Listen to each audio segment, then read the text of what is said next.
अस्सलामुअलैकुम, कैसे हैं आप लोग देख रहे हैं रसमलाई केक। ये मैंने अपनी बर्थडे के में बनाया था, आप लोगों ने व्लॉग भी देखा होगा। तो आज मैं इसकी रेसिपी शेयर कर रही हूँ। तो चलिए चलते हैं रेसिपी की तरफ। बहुत इजी रेसिपी है इसकी। सबसे पहले आप लोगों ने 4 अंडे लेने हैं। मैंने 4 अंडे ले लिए थे और इसकी सफ़ेदी को मैं बीट कर रही हूँ। जर्दी को मैंने अलग कर दिया था और सफ़ेदी को मैं बीट कर रही हूँ। ये मैंने 2 पाउंड का केक बनाया था। देखें ये कितने अच्छे तरीके से बीट हो चुका है। इसको अगर गिराएंगे भी तो नहीं गिरेगा। इस तरह से फोम की शक्ल में आप लोगों ने इसे बीट कर लेना है।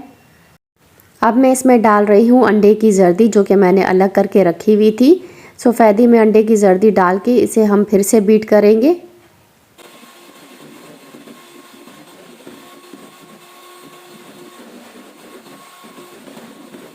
मैंने 1 कप पिसी हुई चीनी ली थी। अब मैं इसे 3 पार्ट में डिवाइड करके थोड़ी थोड़ी करके इसके साथ ही मैं अंडे के साथ ही बीट कर रही हूँ।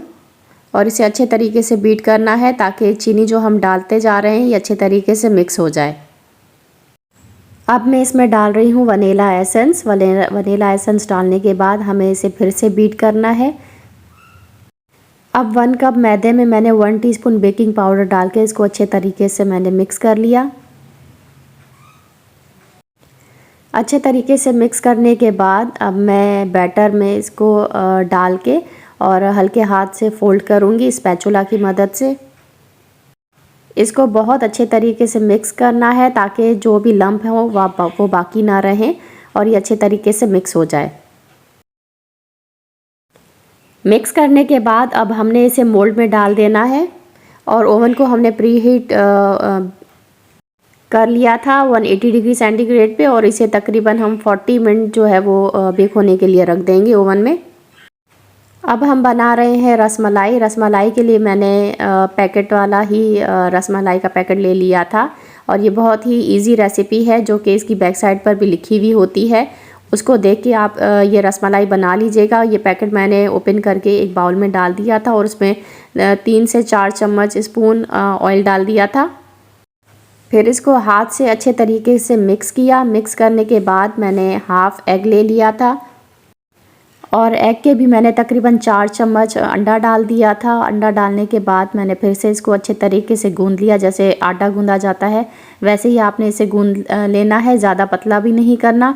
अगर ज़्यादा पतला हो जाए तो इसको तकरीबन 5 से 10 मिनट के लिए आप छोड़ दें तो ये खुद ब खुद सेट हो जाएगा। इसके बाद मैंने इसके छोटे छोटे से बॉल्स बना लिए थे। बहुत बड़े भी बॉल्स नहीं बनाने क्योंकि दूध में डालने के बाद ये रसमलाई और ज़्यादा फूल जाती हैं। एक पैकेट से मैंने तकरीबन 20 रसमलाई के बॉल्स बना लिए थे। फिर मैंने दूध को गर्म कर लिया था और उसमें मैंने चीनी डाल दी थी। चीनी डालने के बाद अब मैंने रसमलाई के जो बॉल्स बनाए थे उनको मैंने डाल दिया है और ये देखिए कितने अच्छे तरीके से फूल गई हैं, मतलब अपनी साइज़ से डबल हो गई हैं। फिर इनको मैंने निकाल के एक बाउल में रख दिया था ठंडा होने के लिए।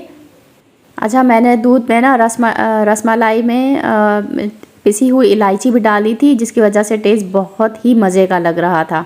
आप चाहें तो डाल सकते हैं। उसके बाद हमारा केक भी रेडी होके आ गया था, ओवन से बेक होके आ गया था।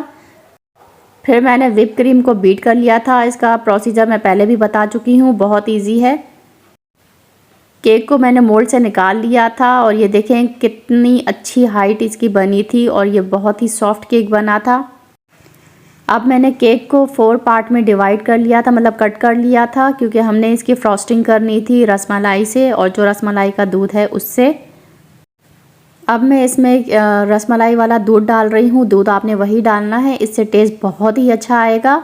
और उसके बाद मैंने जो क्रीम बीट की थी वो क्रीम मैंने रख दी है। अच्छा, केक के स्पंज को हम दूध से मॉइस्ट कर रहे हैं, उसी दूध से, ठीक है।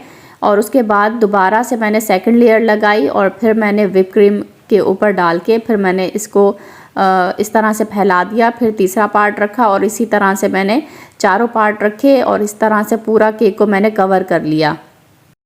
अब मैंने 1-2 रसमलाई को दूध से निकाल के इसके छोटे छोटे से पीस कर लिए थे, वो भी मैं क्रीम के ऊपर डाल रही हूँ। और उसके बाद फिर से मैं एक और लेयर लगाऊंगी। इससे जो है अंदर तक रसमलाई का फ्लेवर आता है और जब हम इसे खाएंगे तो ये हमें बहुत ही अच्छा लगेगा। अब मैं दोबारा से इसको मॉइस्ट कर रही हूँ।